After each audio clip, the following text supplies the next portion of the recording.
l'onore di aprire questo prezioso e altissimo convegno qui ad Este.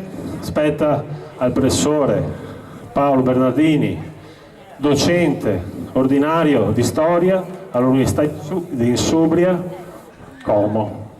Prego, a te.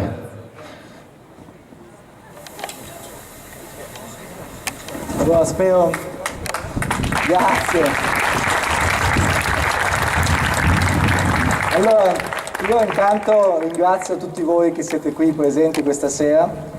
È un momento molto emozionante e molto bello nella storia del cammino della nostra libertà. Ora, quando si parla di istituzioni, non necessariamente un'istituzione è qualcosa che è riconosciuta per forza da un'entità statuale. Io qua alla mia sinistra ho l'ANPI, l'Associazione Nazionale Partigiani Italiani, e quando ci fu la lotta partigiana, i vari partigiani si riunirono e diedero una forma istituzionale alla loro lotta, ma era un'istituzione che nulla aveva a che fare con lo Stato contro cui lottavano. Quindi io credo fortemente in quello che noi stiamo facendo di plebiscito, proprio perché le istituzioni nascono prima di tutto come spontanea di aggregazione dei cittadini. E poi, quando questi cittadini riescono a raggiungere lo scopo, l'indipendenza, che dal mio punto di vista è già raggiunta con il plebiscito del marzo scorso, poi queste istituzioni diventano realmente istituzioni di uno Stato, come è successo tra il 1943 e il 1945.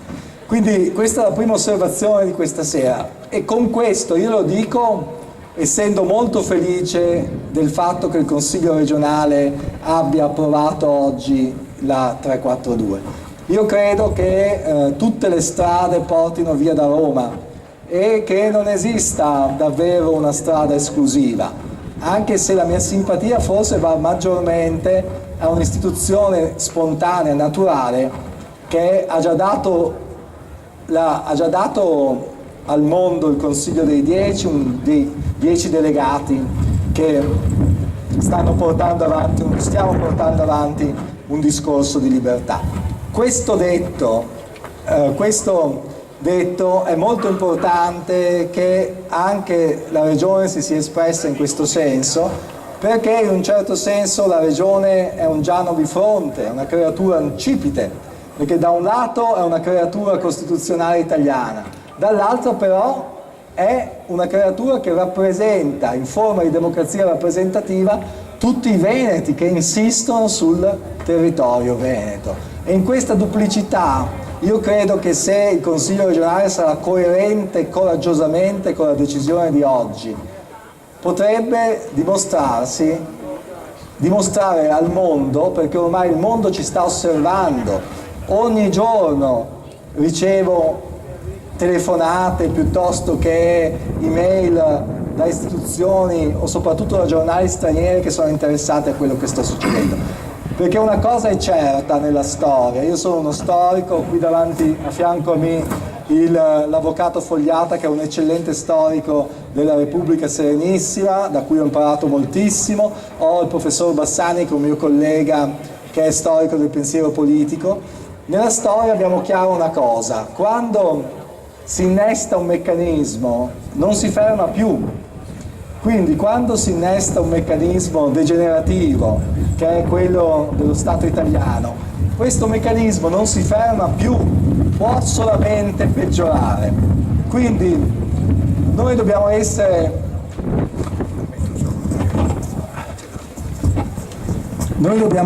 sicuri di una cosa, che l'indipendenza sarà pienamente effettiva. Sarà pienamente effettiva presto. È un processo che è iniziato e non si ferma più. Il processo parallelo è il processo di degenerazione dello Stato italiano, che è iniziato forse quando è iniziato lo Stato italiano, ma senz'altro è progredito negativamente negli ultimi 20 anni, 30 anni. E purtroppo, come le malattie degenerative, non ci sono cure.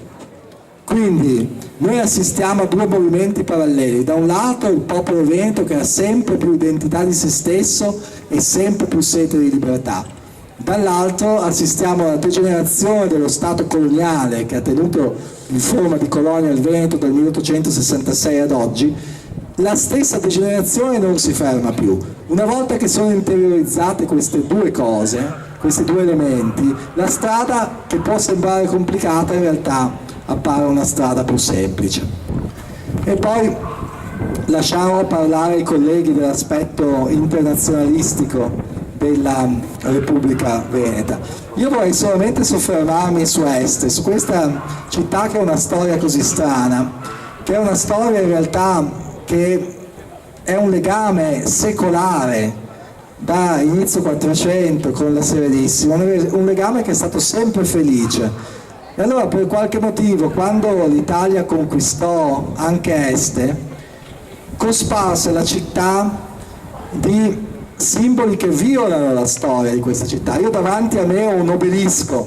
Ora, nel bene o nel male, Este è una città cristiana, il Veneto è cristiano, ha una tradizione che lega il suo nome a San Marco.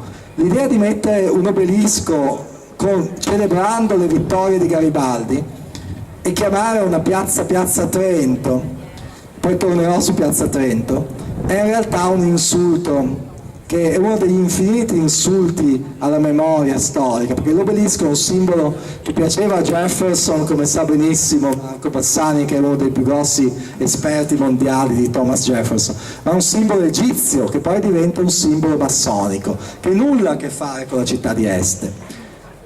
E chiamare una piazza Trento potrebbe sembrare un insulto, ma le persone che decisero di insultare così tanto il Veneto erano anche persone profondamente ignoranti, perché Trento è pur vero che è sempre stato un principato vescovile che non è mai appartenuto alla Serenissima, ma altrettanto vero che i domini della Serenissima si estendevano fino a vicinissimo a Trento, e la parlata più comune a Trento ancora nell'Ottocento è la parlata veneta, che ha poi delle declinazioni diverse, però si parlava fluentemente veneto. Quindi se si è deciso di mettere un simbolo alieno a Este, queste bandiere tricolori sono simboli artificiali, non rappresentano neanche il Savoia. Si poteva, una bandiera sabauda, una bandiera bellissima su fondo blu con una croce articolata su fondo blu, è una bandiera artificiale fin dall'inizio, mentre la nostra bandiera è una bandiera che ha talmente radici storiche che diventa quasi naturale. Quando la storia dura 1000 anni, quello che è positivo creato dagli uomini quasi fa parte della natura. Quindi io ritengo che questa sia una serata di festa perché si sta muovendo insieme, senza essere coordinati in nessun modo, verso lo stesso risultato.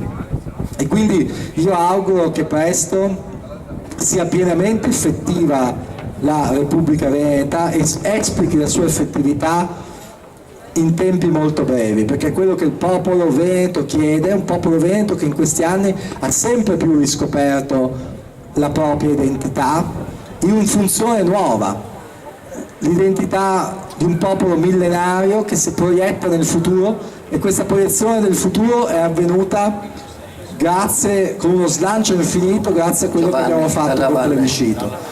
Quindi siamo amici in Facebook. Io voglio veramente ringraziare voi tutti che siete qua, omaggiare questa città che, quando si tolgono gli obelischi ottocenteschi costruiti all'inizio degli anni 80 dell'Ottocento, ma perché? Perché già negli anni 80 dell'Ottocento, a 20 anni dalla creazione, l'Italia stava rischiando di disgregarsi. Era appena finita la guerra civile al sud, erano stati massacrati migliaia di patrioti che poi nei libri di scuola ci hanno spacciato per briganti, e cominciavano i moti siciliani che poi diventeranno i fasci siciliani, i vespri, fino ad arrivare in questo processo degenerativo che raggiunge la prima guerra mondiale, arrivare ai moti del maggio 1898 nella città del professor Bassani, Milano, che erano moti dove era chiaro già che ci fosse un elemento di disgregazione per questa unità, costruzione artificiale che è l'Italia. Quindi io concludo dicendo che oggi è una bella giornata, abbiamo avuto anche l'appoggio inaspettato di un'istituzione che è in fondo istituzione di uno Stato straniero, che però ha questa contraddizione in sé, è un'istituzione di uno Stato straniero che però rappresenta i cittadini veneti, e quindi è prevalso in loro l'aspetto di essere rappresentanti di un popolo che amano, perché io non ho mai visto un veneto che non amasse il proprio popolo, che non amasse la propria lingua, che non amasse le proprie radici. Io vivo qui da 15 anni e non l'ho mai visto un veneto che non amasse il proprio popolo, la propria storia, la propria lingua, che non detestasse il fatto che la lingua magari nei giornali viene chiamata anche inavvertitamente dialetto, o si dice, oppure non reagisse quando si diceva il popolo veneto non esiste. È la più grande offesa che si può fare a un veneto, dire non esisti, perché se si dice il popolo veneto non esiste, il popolo è fatto di individui, vuol dire tu non esisti, tu non ci sei.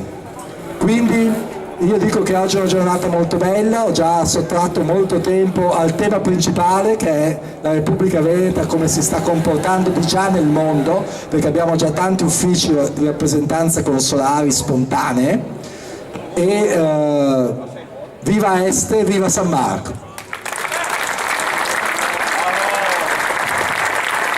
E così concludo. Grazie professore.